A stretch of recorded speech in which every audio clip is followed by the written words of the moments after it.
I'm going to do a update on some of the things that have been going wrong with the laser cutter. The first thing that happened after a while of use, and I'm told this is very common, is that the power supply ended up blowing up. As you see, the little red power indicator there, and then the test button beside it. When I was using this, all of a sudden the cutter quit working. The XY would move. This is the way it started. XY would move, and then it would not fire, or it appeared to not fire. So when I checked the tube, which is another issue that happened, as you see, here's the tube. This is a new tube that I received. I had to I had to email and get them to replace the tube. One of the issues that I'll get into in a second that I'm debating on how to fix it is how this connection to the high power line was or is connected to the tube itself. So I had to call them up or email them and tell them that my laser cutter was not cutting anymore, and they had me run some tests.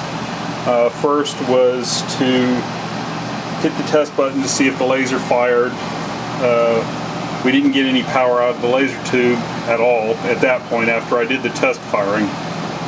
Tried to do the shorting test that they asked me to do, which is kind of scary. You take the high voltage line and you short it out against the side to see if there's a spark. So they offered me, when I did this, because we were going to have to go back and forth anyways, to replace both the power supply and the tube at the same time for the cost of shipping. So here's the old tube. I have a feeling when I bought this that the old tube wasn't actually a new tube that was built with this. I think it was a reused tube because it didn't last long, because shortly they had to ship separately the power supply and the tube. Shortly after I got the power supply and replaced it, which was relatively easy, you literally have to unplug these 3 points here, unscrew it at 4 points, and the whole thing comes out, and the top comes off if you want it off. But here is what the inside of the laser cutter tube, or the laser cutter power supply, is. I have not looked at it just yet. It's pretty simple. It's got 3 transformers and then a high power transformer here. As you see, this is what powers the laser itself, because here's the high power outgoing line. Here's the problem that I had. Let me see if I can get this to focus. As you see, this is all that's connected to the laser. So this went onto the laser tube. Let's pull this out to this point right here on the tube, and was just wrapped around it. There was no connection, no nothing.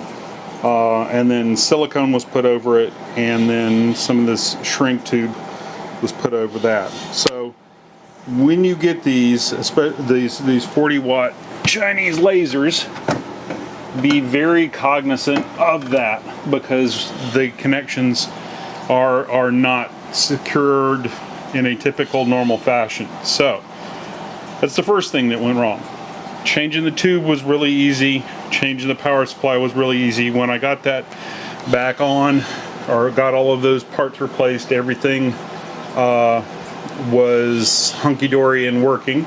The way that you know that your laser tube has gone bad is when you fire a tube especially these CO2 tubes, the inside layer, or that inside small tube, if you can see it right there that I'm pointing to, that's between the coiled, that tube glows orange if it's still working correctly, and if it's out of the tube, or if the tube has done its final discharge, it'll start glowing white and not fire anything out of it. So when I connected up the new power supply,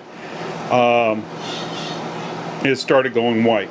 So that's what's been going on with that. Replaced all of that, everything was hunky-dory. Another problem that typically has been happening, and this happened even before I started having issues with the power supply, and this is taken apart, don't worry about it right now, is the belt cable for the gantry here kept on popping off of the tensioner rod, or the tensioner belt, or the tensioner part. So eventually what has happened is I've had to replace the belt, because the belt finally snapped when I was trying to tension it up. It finally just gave way, it wore out. So these belts, when they're shipped, are pretty cheap belts, so you need to go out and buy just a bundle or a roll of the belting that I'll put a link in the comments down below, or in the description down below. But this is a relatively easy thing to take out and change. So this is a relatively easy thing to change out, but when you change this out, you are going to have to realign your laser. You take the 4 head screws that are here, here, and here. You take them off. This whole assembly comes off of the gantry. Gantry's down here. Then there are 2 not tension screws, but holder screws right here and here. There are ones on the other side of the gantry itself. All this does is hold these bearings from slipping out. They're just kind of slid fit in there. So you remove these 2 screws here and here. Then you pry these off with a pair of pliers, whatever. Just be careful. Do it on the metal down here, and these will pop off, and the gantry will fall down. In the gantry itself, there is a central piece of metal that has a screw keeper in it. With that screw keeper, you remove it. You then cut your belt to length, or your new belt to length. You can drill a hole in the ends of this belt, or you can print something to hold it. But you put holes into it, and then you screw it back onto the metal piece inside the gantry,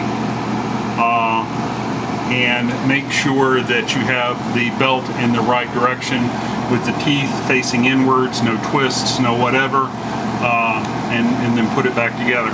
The other issue that I'm finally just kind of fed up with is when you get these, you will get the tensioning wheel, or the tensioning bearing will not come with these flathead screws. They will come with these screws that are, as you see, have an angle. So what occurs, these are the things that you use to tension the tension wheel.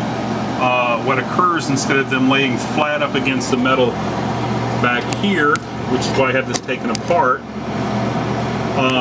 they tilt, and they'll bend like this. So what will eventually happen is this belt, or your old belt, your original belt, will eventually work itself off and pop off. And you'll try to tighten it, and either the belt will snap because it's just a cheap belt, or it won't move. It'll make a grinding noise as it tries to move. So there's some issues with that. And what I'm going to do is I've gone down into my screw store and I bought these before, but I found 2 screws. In this case, they're brass, that fit the opening for the tension bearing, and replaced them with pan heads, as you see. So they'll lay flat up against that piece of metal, so we'll get a nice even tension as opposed to one that moves and rotates and everything else. The other thing that I'm going to do is I'm going to put some spacer between the back end of the tension wheel and these screw heads, so that it will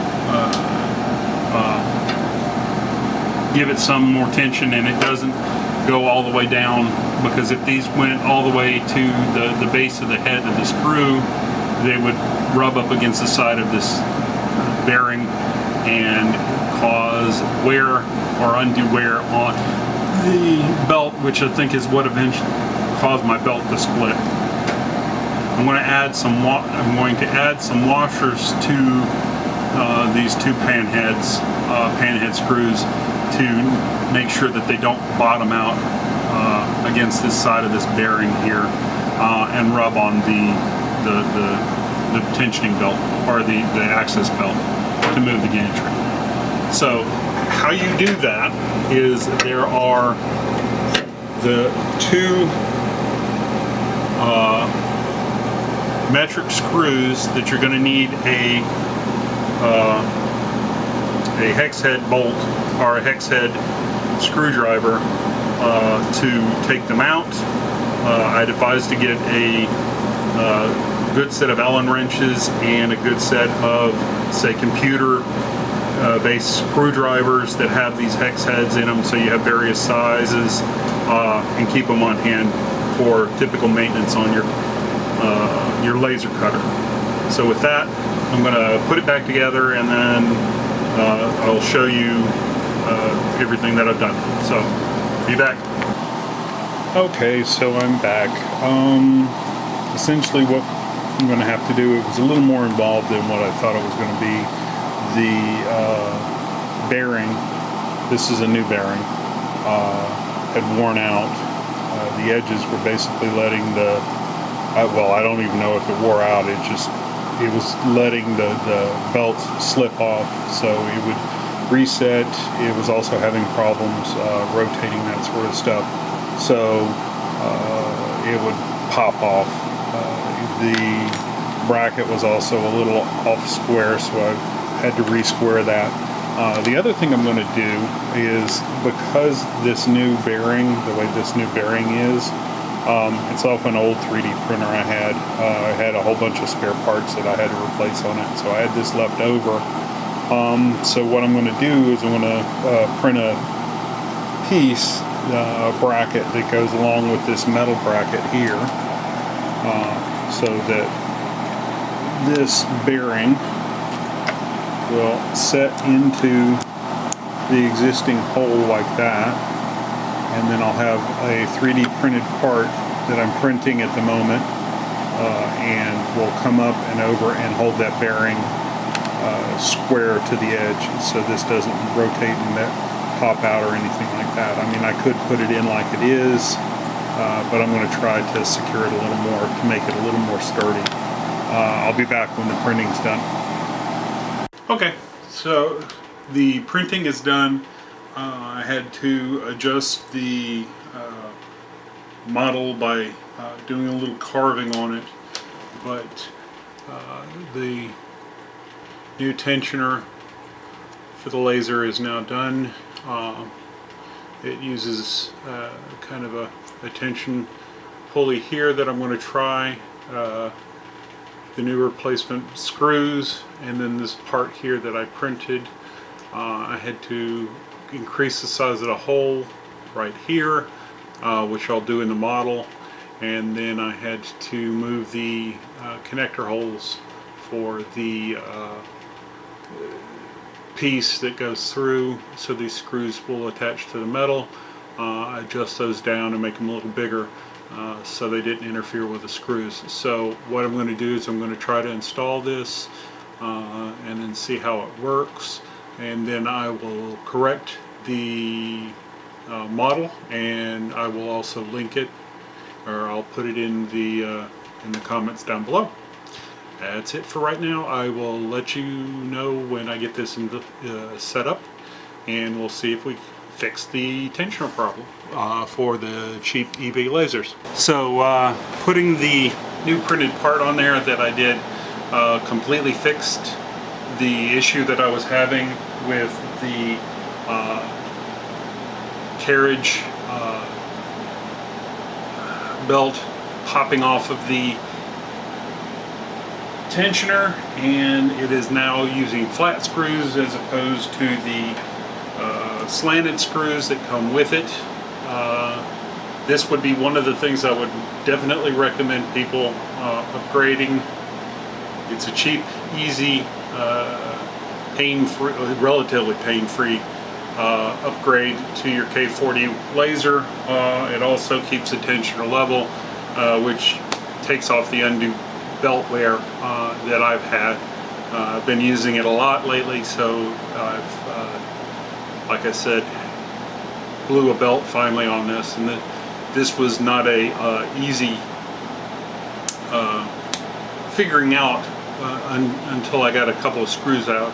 Once I got them out, everything went relatively easy, and then putting everything back in place, and then tensioning the belt has become a lot easier than it was before, because now instead of the belt tensioner being at an angle where the belt could rise up and pop off, as well as the belt tensioner not being completely flat on both sides, the belt would ride up and then eventually it would pop off and then grind the belt, which ultimately led to the belt having issues and then finally breaking down. So now that that's fixed, I'll go back to cutting the stuff that I want to cut. Get out there and make stuff.